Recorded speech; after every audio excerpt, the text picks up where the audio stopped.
Hey friends, how's it going? The movie opens with Ava, a young woman returning to her childhood home in Southport. After getting ready, she heads out with excitement. Tonight is the engagement party of her old high school friends, Danica and Teddy. When Ava arrives, she and Danica share a warm reunion after years apart. But things get a little more interesting when we find out Ava's ex, Milo, is also at the party. Later that night, after the celebration winds down, Ava, Danica, Teddy, and Milo sit together, catching up on the lives they've built since leaving town. Danica playfully suggests that Ava and Milo should both move back to Southport, but neither of them is ready to give up what they've built elsewhere. The group decides to head to a nearby summit to watch the 4th of July fireworks. But before they leave, they run into Stevie, another old friend from high school. She used to be part of their group, but after her father disappeared with her college fund, she slowly drifted away. Feeling bad for her, they invite her to join them. Stevie hesitates at first. She's technically on duty, but after a coworker pushes her to go have fun, she agrees. The five pile into a vehicle and set off, hoping to make the night one to remember. After a long drive, they find a perfect spot, pull over, and get ready for the fireworks. But Teddy, drunk and overly excited, wanders into the middle of the road, joking around. A car approaches in the distance. The group shouts for him to move, but Teddy doesn't take it seriously. At the last second, Milo manages to drag him out of the way. Danica starts scolding him, but Teddy is still hyped up, still standing dangerously close to the road. And then, everything goes wrong. The oncoming vehicle swerves to avoid him, slams into a fence, and ends up teetering over a cliff edge, hanging above jagged rocks below. Panic erupts. Teddy snaps out of his drunken haze and rushes to help the driver, while the others struggle to hold onto the truck as it starts to slip. But despite their desperate attempts, the truck slips from their hands and plunges off the cliff, smashing into the rocks below with a violent crash. The group stands frozen, horrified by what they've just witnessed. Panic sets in immediately. Everyone argues about what to do next until Teddy manages to call the cops. After the call, he insists they need to leave right now. Ava refuses. She's convinced the driver might still be alive, and she wants to go down and help. Teddy reassures her they're only heading to the station. With no other choice, Ava finally agrees. But instead of driving toward the police station, Teddy takes them straight to his house. There, he explains that his father is powerful enough to make all of this disappear, but only if they swear to never tell anyone what happened tonight. Everyone agrees, except Ava. Danica pulls her aside, warning her that if the truth gets out, it will ruin all of their lives. Torn and terrified, Ava finally gives in. She steps outside with tears streaming down her face. The story jumps forward 1 year. Ava returns to Southport once again. At the airport, she crosses paths with a woman named Tyler, and the two share a brief hookup. Afterward, Tyler asks for a ride into town. She's heading to Southport too, and Ava agrees. Milo arrives to pick her up, and during the drive, he asks Tyler why she's here. She reveals she runs a true crime podcast, and she's come to cover the infamous massacre that devastated Southport back in 1997. Soon after, Milo and Ava reach Danica's bridal shower, where Stevie is already mingling with the guests. It turns out that after last year's incident, Danica and Stevie have grown surprisingly close, something Ava didn't expect. As the party settles in, everyone gathers around Danica while she opens her gifts. But in the middle of the fun, she picks up a simple card and her face goes pale. The message reads, "I know what you did last summer." She frantically asks who brought the card, but the room stays silent. And that's when her fiancé, Wyatt, steps in, casually revealing that she and Teddy aren't together anymore. Later, Danica pulls her friends aside and shows them the card. She suspects Teddy sent it out of jealousy over her upcoming wedding. They explain that Teddy never recovered from what happened last year. The guilt broke him, turning him into a traumatized, alcoholic mess. But Milo disagrees. He doesn't think Teddy would do something like this.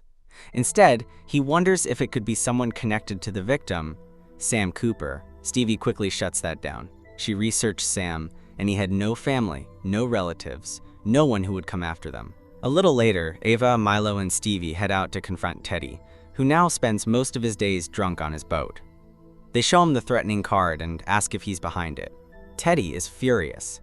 He insists he had nothing to do with it, and coldly says that if only Danica received one, then it's her problem, not his. That night, Danica is on edge. She climbs into the bathtub, puts on her headphones, and tries to drown her anxiety with meditation music. Downstairs, Wyatt notices an outdoor light flick on by itself. Confused, he steps outside to check, but sees no one. The light suddenly shuts off again. And then, the attack begins. Wyatt is struck hard and collapses to the ground, screaming in pain. But Danica can't hear a thing. Her headphones block out everything. Wyatt somehow manages to stumble back to his feet, but the attacker hits him again, driving a harpoon deep into his abdomen. Terrified, and thinking it's just a robbery, he begs the person to take whatever they want. That's when we finally see the figure. A killer dressed in a black raincoat, face hidden, gripping a massive hook, and ready to finish the job without mercy. Moments later, Danica walks downstairs and freezes.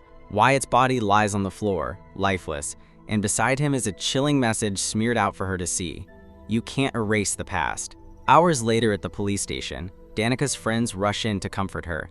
She breaks down, overwhelmed with guilt. She was home the whole time, but never heard his screams. Just then, Teddy arrives with his father, Grant. He assures Danica that he'll assign a police patrol to watch her house around the clock. The next day, the group gathers again, trying to figure out why Wyatt was targeted. He had nothing to do with last year's accident, so why him? Milo begins to suspect Tyler, Ava's new friend, the true crime podcaster who came to town to investigate the 1997 murders. They pull up her podcast and listen. According to her research, back in 1997, a fisherman slaughtered a group of teenagers who were trying to cover up a murder. He hunted them down one by one with his hook, and it all started when they received an anonymous note. Hearing this, the group grows uneasy. The parallels between the 1997 killings and what's happening now are disturbingly similar. But Teddy warns them not to expect answers. His father, Grant, a powerful developer, had all the original case files suppressed to avoid scaring off investors. With nowhere else to turn, Ava meets up with Tyler, who invites her to help investigate the original massacre. Together, they head to Bayside House, the site of one of the fishermen's brutal attacks. Tyler explains that back then, a woman named Julie James received a mysterious note, the note that triggered the killings. When Ava asks what the note said, Tyler replies, "I know what you did last summer." The words hit Ava like a punch, dragging her right back to last year's nightmare. Tyler then goes upstairs to take a look around, but Ava grows increasingly uneasy. Something about this whole situation feels wrong, so she secretly updates her friends with her location. Moments later, Ava freezes. The fisherman is standing right in front of her. At first, she thinks it's Tyler messing with her, until she hears Tyler still upstairs. Tyler spots the killer and screams for Ava to run. Chaos erupts. The fisherman charges. Ava fights back, hurting him just enough to escape and lock herself inside a nearby room. But when she steps out moments later, the killer is gone, and Tyler appears, terrified. And then, everything gets worse. A massive cage slams down and traps Ava inside. Panicked, she begs Tyler to get help. Tyler rushes off, trying to manually operate the old elevator to find another way out. But before she can escape, the fisherman silently appears behind her, ready to strike. Meanwhile, trapped inside the cage, Ava notices that Stevie has seen her message and is now outside trying to get in, but every door is locked tight, leaving her helpless. Upstairs, Tyler breaks free from the fisherman's grip and manages to reach another floor. She's inches away from escaping when the killer suddenly appears again. He attacks brutally with his hook, just as Ava finally breaks out of the cage. Using the last of her strength, Tyler grabs the fisherman's hood and tears it off, and the look on her face says everything. She recognizes him. At the same moment, Ava escapes the house and runs straight to Stevie outside. But then they look up and see Tyler hanging by the neck from the window. Panic spreads through the crowd as onlookers scream. Police rush onto the scene, and Ava, trembling and shaken, is surrounded by her friends. The next day, desperate for answers, Ava seeks out Julie, the woman who survived the original 1997 massacre. Julie now lives in another town, working quietly as a university professor. Ava frantically explains everything that's been happening in Southport and begs her for help. Julie thinks it's a joke at first, but when she realizes Ava is serious, she invites her inside. Ava opens up completely. The accident, the note, the killings, all of it. Ava asks her to come back to Southport, but Julie refuses. She swore she'd never return. Instead, she warns Ava that whoever is doing this has a personal motive, and the only way to stop them is to find the killer before the killer finds her. Next, Stevie leads the group to Ray, another survivor of the 1997 massacre, and her own boss. Ava is stunned to learn he's actually Julie's ex-husband, though they clearly can't stand each other now. After hearing what's happening, Ray advises them to go back to the beginning. Find out who owned the truck that went off the cliff. According to the reports, Sam Cooper had stolen it. The group heads to the junkyard where the truck was taken after the crash. The manager there reveals something unexpected. The truck belonged to their local pastor, Judah Gillespie. Later that evening, Teddy and Danica head to the cemetery to see if Sam Cooper has any connection to the 1997 massacre. At Sam's grave, they spot a fresh flower. If Sam had no family, then who's visiting him? Danica calls the cemetery caretaker and asks if he saw who left it, but he hasn't. She then notices a security camera and asks him to check the footage. As he pulls up the recordings, the fisherman silently appears behind him and slashes his throat. The killer deletes all the footage. Meanwhile, Teddy and Danica are still waiting outside. Teddy goes to check on the caretaker, leaving Danica alone. Moments later, the fisherman emerges from the shadows and lunges at her. Danica narrowly escapes and sprints into a nearby house. She grabs the telephone, but it's dead. The fisherman breaks in. Danica hides, holding her breath, but he eventually finds her and raises the hook to finish her until Teddy rushes in and tackles him to the floor. The fisherman escapes into the dark, but Danica is safe. Later, Ray visits his ex-wife Julie and confronts her for encouraging Ava to hunt for the killer, saying she's sending the girl on a suicide mission. Right then, Julie gets a call from Ava explaining what just happened. At the same time, Ray receives a call from Stevie. That night, the group decides to stay at Teddy's house for safety. Everyone except Stevie, who's stuck working the night shift. In the quiet of the house, Teddy and Danica eventually end up cuddling, while Milo and Ava retreat to the guest room. They kiss, start getting close, and are just about to get intimate when Milo suddenly pulls back. He gently tells her he needs some time. Later, Milo steps outside to grab his charger from the car. When he returns, the door mysteriously won't open. He circles around to the glass wall and knocks, calling out for Ava. But before she hears him, the fisherman emerges from the darkness, wraps a rope around Milo's neck, and yanks him backwards. Milo struggles desperately for air. The fisherman then drags him to his car and drives off with him. When Ava sees him leaving in his car, she assumes he left because of what happened between them. She sends him a voice message apologizing, and the fisherman replies from Milo's phone, telling her he needs space and will call when he's ready. The next morning, Ava and Danica head to the church to find Pastor Judah, but a staff member tells them he isn't there. Danica asks to use the restroom and quietly sneaks into the pastor's office instead. Shortly after, Pastor Judah finally shows up and casually strikes up a conversation with Ava. But the moment the church employee mentions Sam's death from last year, the pastor's whole demeanor shifts. He grows tense and quickly tries to dodge the topic. Meanwhile, Danica sneaks through his office and finds a book containing a photo of Sam and the pastor together, revealing they were far closer than anyone knew.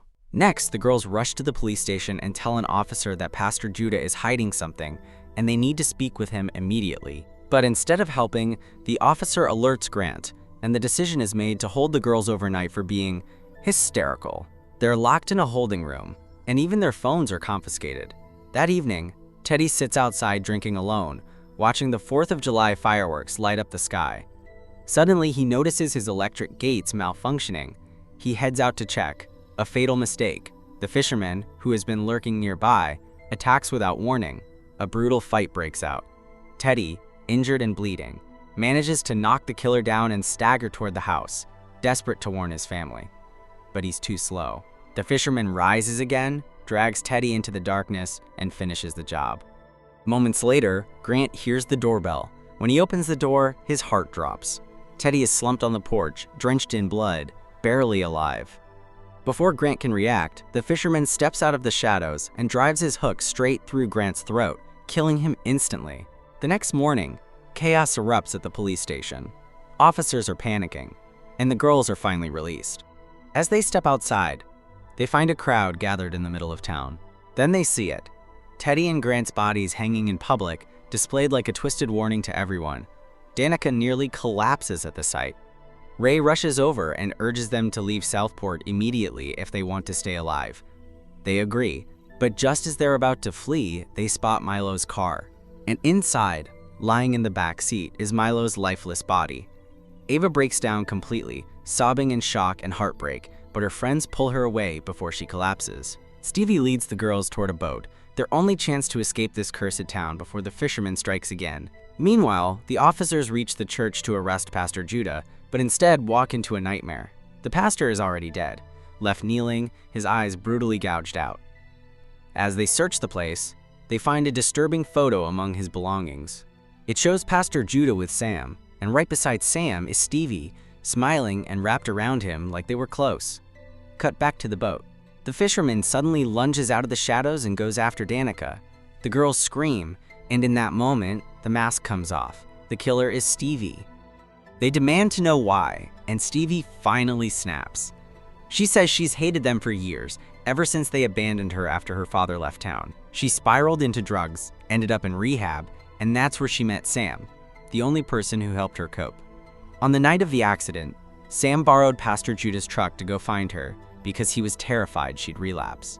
Stevie admits she never saw who was in the truck, but when she eventually learned the truth, the grief twisted into vengeance. The girls are stunned.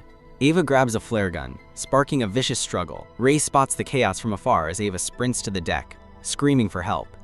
Down below, Danica and Stevie are locked in a brutal fight. Stevie gains the upper hand, raising her hook for the kill.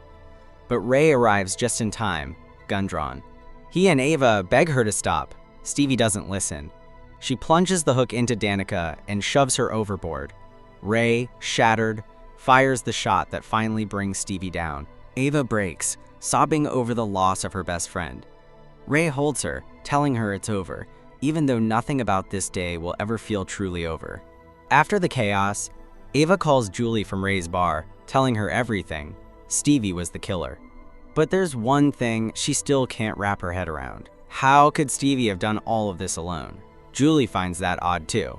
She quickly looks Stevie up online and freezes when she finds a photo of Stevie and Ray together, looking way too close for comfort. Back at the bar, Ava is with Ray as he casually takes off his jacket, but her stomach drops when she spots a fresh wound on his arm, the exact place she stabbed the fisherman back at the Bayside house. Terrified, Ava says she wants to leave, but the door is locked.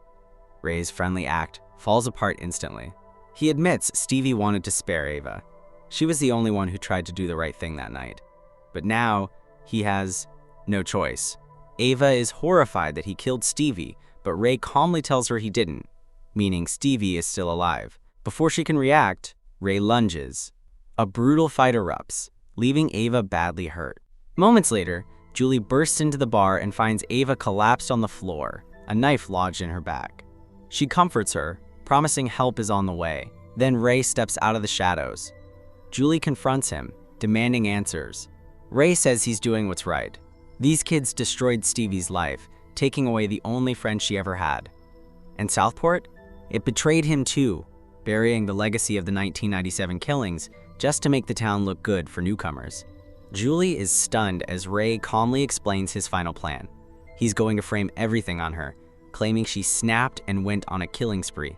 And just as he raises his weapon to finish her, Ava fires a harpoon straight through his back, finally ending his miserable life. In the final scene, Danica washes up on the shore, barely alive but breathing. Locals rush her to the hospital, and after she recovers, she reunites with Ava. The two escape to a quiet beach to eat, talk, and process the nightmare that became their summer. The movie ends with Ava admitting what no one wants to hear. Stevie is still out there. The girls laugh nervously, joking that they'll have to take her out first before she comes hunting for them. And that wraps up this wild ride. If you enjoyed the recap, don't forget to hit like, drop a comment, and subscribe for more horror breakdowns just like this. Thanks for watching, and I'll see you in the next one. Stay safe out there.